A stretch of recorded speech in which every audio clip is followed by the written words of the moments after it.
The heavy rain was hitting the stained glass windows of the small chapel in Portland, Oregon.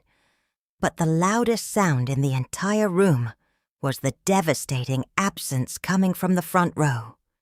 3 weeks ago, I buried my husband of 12 years, David, and our 9-year-old son, Noah, on the exact same gray, rain-slicked Tuesday morning. My parents weren't there.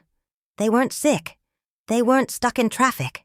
They weren't stranded at an airport terminal with a cancelled flight. While I stood completely alone over 2 caskets, trying to remember how to pull oxygen into my lungs, my parents were sitting on a sun-drenched beach in Maui, Hawaii.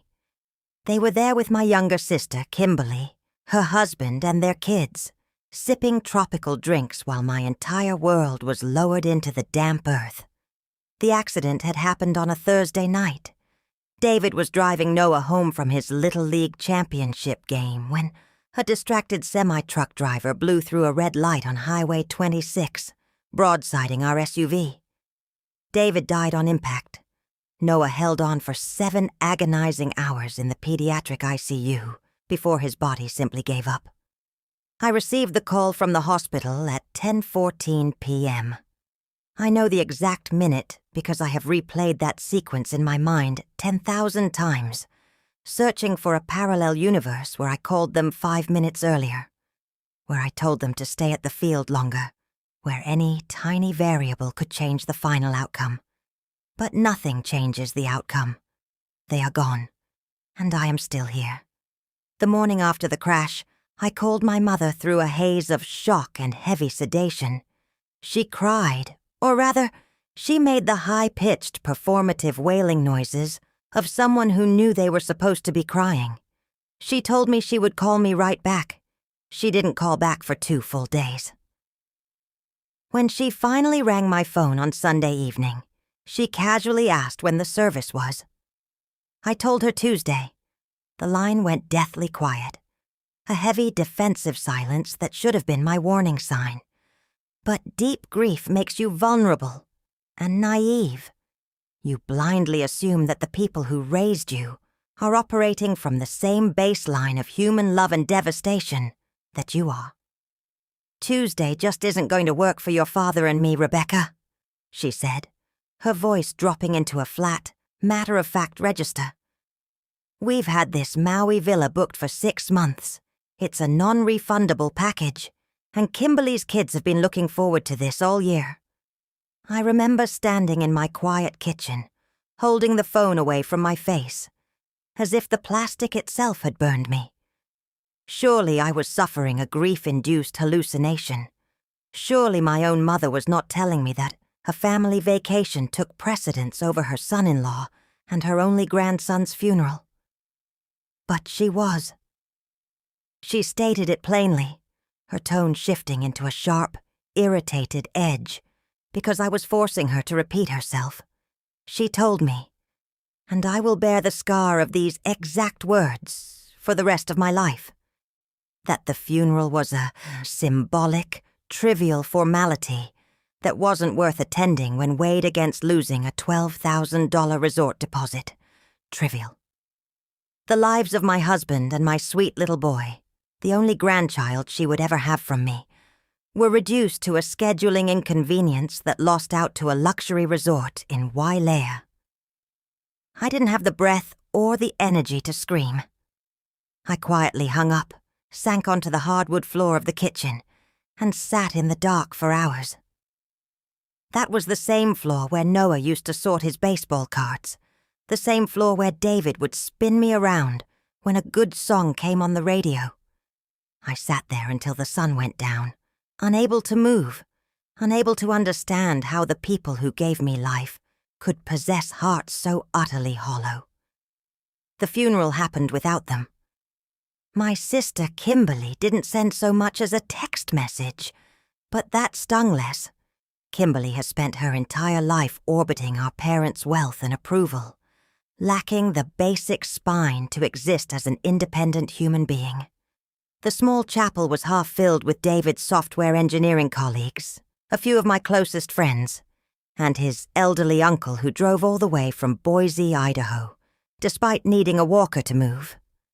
But the front row seats, the ones strictly reserved for my immediate family, the ones that should have held the people who loved me most, sat completely, agonizingly empty. A week after the funeral, I discovered through a cousin's social media account that my family had been documenting their entire vacation in real time. There was my mother in a floral sundress standing beside an infinity pool, my father holding a tropical drink, and Kimberly's children building sandcastles. They were smiling radiantly, completely untouched by the tragedy 3 states away, while I was sitting alone in a silent house, trying to choose the design for a dual headstone. I didn't call them. I didn't text them. I went completely cold and quiet. In the past, I had always been the communicator of the family, the one who wrote the cards, coordinated the holidays, and confronted issues head-on. But this betrayal was so massive, so fundamentally devastating, that it shattered the person I used to be. Then, on the 11th day after the accident, while I was still wearing the same oversized sweater I'd worn to the hospital because the concept of doing laundry felt like climbing an impossible mountain, my phone rang. It was my mother. Her tone was shockingly light, airy, and conversational, as if she were calling to ask for a recipe or check the weather in Oregon. She didn't ask how I was sleeping. She didn't ask if I was eating. Instead, she bypassed the tragedy entirely and cleared her throat. "Rebecca, your father and I need to talk to you about something incredibly urgent," she said, her voice shifting into a business-like crispness. "It's a family matter, and it really can't wait until the weekend." A normal person would assume that a mother calling her grieving daughter, 11 days after burying her family, was calling to offer an apology, or perhaps to weep with her. But I already knew the depths of her emptiness. "What is it, Mom?" I asked, my voice completely deadpan. "Well, as you know, Kimberly's husband, Brian, invested heavily in a high-end commercial property venture in Seattle last year. Things went sideways with the contractors, and the bank is threatening to call the bridge loan due by this Friday. If they don't get an influx of capital immediately, they're going to lose their primary home." She paused, letting out a calculated, dramatic sigh. "We need $50,000, Rebecca, and we need it wired by Thursday." I stood frozen in the middle of my empty living room, the absolute audacity of the request hanging in the air. $50,000? Mom, do you hear yourself right now? "Oh, don't take that tone with me, Rebecca," she snapped, her light demeanor instantly hardening into the sharp, accusatory edge she used whenever she was challenged. "We know David had a substantial corporate life insurance policy through his tech firm. It's not like you're hurting for funds right now. Frankly, it's entirely unfair for you to sit on a massive financial surplus while your own sister's family faces total ruin. Family is supposed to show up for family." The sheer, staggering irony of those words. Family shows up for family, dripping from the mouth of the woman who skipped her only grandson's funeral for a beach resort, finally broke the numbness inside me. The paralyzing sadness evaporated, replaced by a cold, sharp, and absolute clarity. "I'm not discussing $50,000 over a casual phone call," I said, my voice entirely steady, masking the rage boiling beneath the surface. "Well, we don't have time to play games. If you want to talk about the insurance money, you, Dad, and Kimberly will drive down to my house this Saturday morning," I interrupted smoothly. "We will sit down, face to face, and discuss it as a family, since that word suddenly means so much to you." She hesitated, but the promise of a $50,000 payday was too alluring to pass up. "Fine, we'll be there by 10. Just make sure the bank routing details are ready." After I hung up, I didn't cry. I picked up my phone and made a call to David's brother, Spencer, who had been my absolute rock over the last 2 weeks. "Spencer," I said, my voice cutting through the quiet house like a laser. "I need you at the house this Saturday. My family is coming for a payout, and I'm going to give them a reckoning instead." Saturday morning arrived, bringing with it a biting, overcast chill. At exactly 10 a.m., a luxury SUV pulled into my driveway. My parents and Kimberly stepped out, each wearing the same polished, pristine expressions I had seen in their Hawaiian vacation photos. They walked into my house with a practiced air of casual concern, completely blind to the trap that had been set for them. Sitting quietly in the adjacent dining room, just out of direct line of sight, was David's brother, Spencer. Right in the center of the reclaimed wood coffee table sat my smartphone.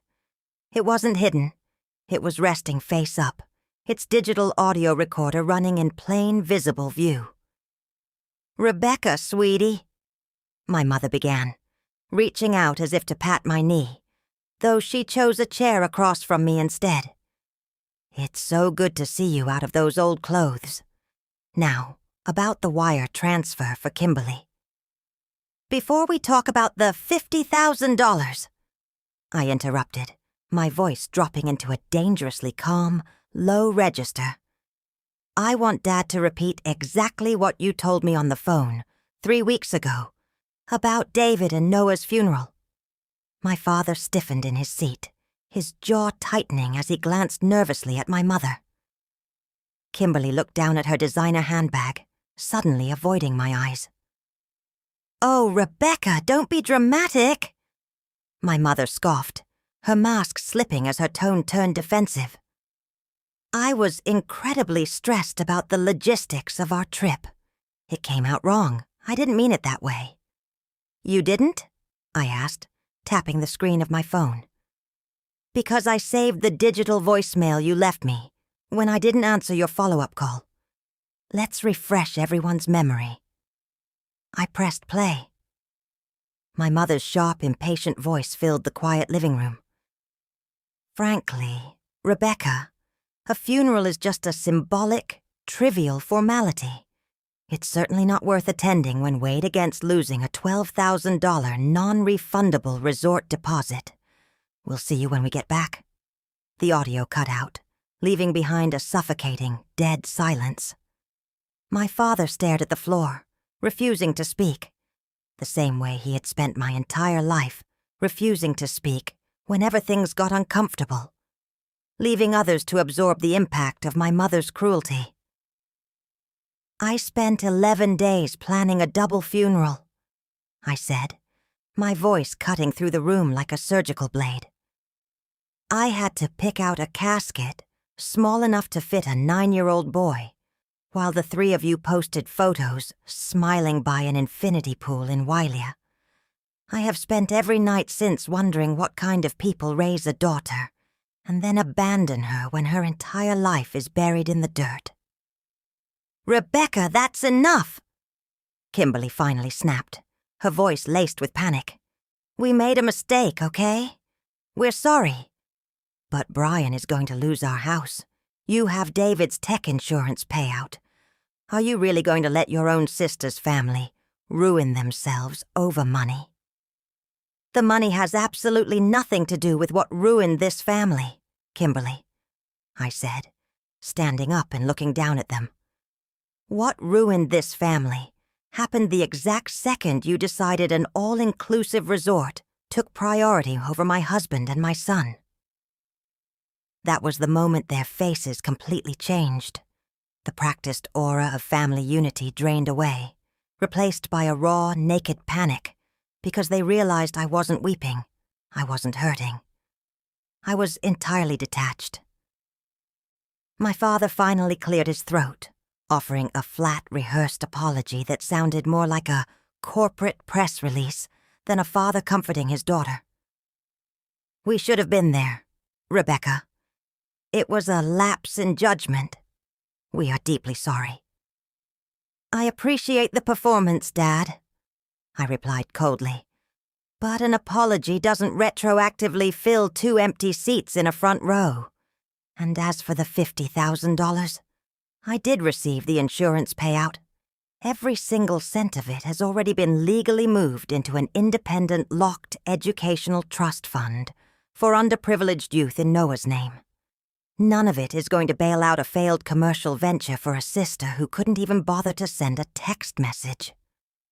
My mother slammed her hands on the table, standing up. "You are being viciously cruel. You're letting money tear us apart." "You tore us apart 3 weeks ago," I said, walking to the front door and swinging it wide open. "You are welcome to call yourselves my family on a piece of paper or a birth certificate somewhere in a county clerk's office. But real family shows up when the world collapses. You proved exactly what you were worth when it mattered most. Get out of my house." They left that morning without the wire transfer and without a daughter. I blocked their numbers, severed every remaining mutual connection, and completely wiped their presence from my life. Instead of dwelling on their absence, I used a small portion of my independent savings to build a beautiful modern memorial garden in my backyard for David and Noah. It's filled with white hydrangeas, deep green ferns, and a stone bench where I sit every single evening as the sun sets over the Pacific Northwest. I sit there and I talk to them in the quiet, peaceful air, somewhere that means infinitely more than $50,000 ever could, somewhere that belongs solely to the people who actually loved me